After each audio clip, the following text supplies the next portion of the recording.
अगर तूने कभी उसके नाम को सिर्फ मनोरंजन समझा है तो आज तुझे चेतावनी है।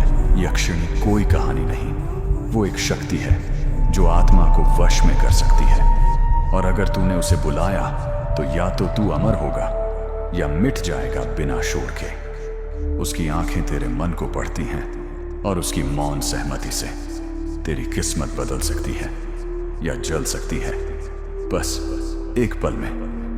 तू तैयार है?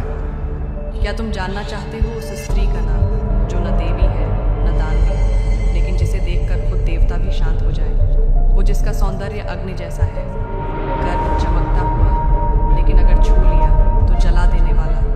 वो है यक्षिणी। वो कोई आम स्त्री नहीं, वो एक चेतना है, न धर्म से बंधी न नियमों से। उसकी उपस्थिति में हवा भारी हो जाती है, दीपक बिना हवा के भी डगमगाने लगते हैं, और मन वो खुद अपनी पहचान भूल जाता है। तंत्र कहता है यक्षिणियाँ 36, 64, यहाँ तक कि 108 तक होती हैं। हर एक यक्षिणी की शक्ति अलग, स्वरूप अलग, और उसका स्वभाव अग्नि से भी अधिक अनियंत्रित। कोई मोहिनी जो नज़र से वश में कर ले, कोई भयानकी जो शत्रु को छूकर राख कर दे, कोई रति जिसकी हंसी से आत्मा तक कांप जाए, कोई स्वर्णमाला जो सोना और वैभव दे दे। लेकिन ये सभी शक्तियाँ उसी को मिलती हैं जो अपनी आत्मा को साधना में भस्म कर चुका हो। ये कोई पूजा नहीं, ये एक परीक्षा है। यक्षिणी की साधना जीवन की आखिरी परीक्षा है, जहाँ या तो वरदान मिलता है या विनाश।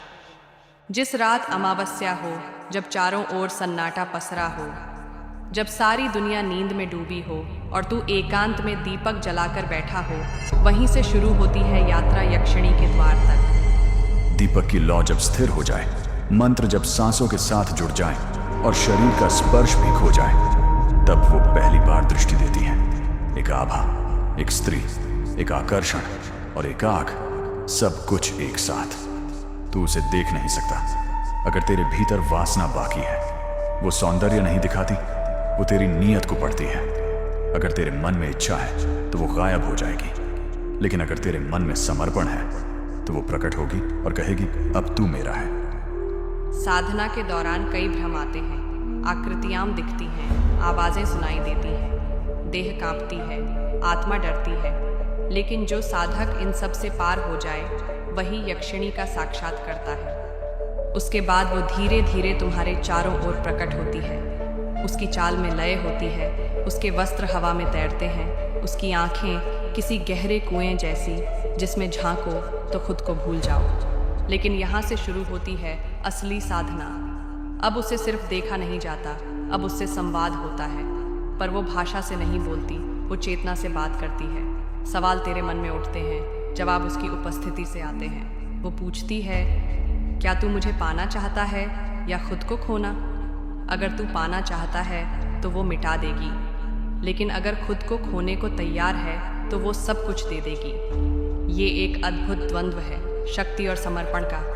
और यदि तू सफल हुआ तो तेरे शब्दों में वशीकरण होगा, तेरे स्पर्श में ऊर्जा, तेरे मौन में आदेश, और तेरी दृष्टि में ऐसा सम्मोहन कि ये संसार तेरे इशारे पर चलने लगे।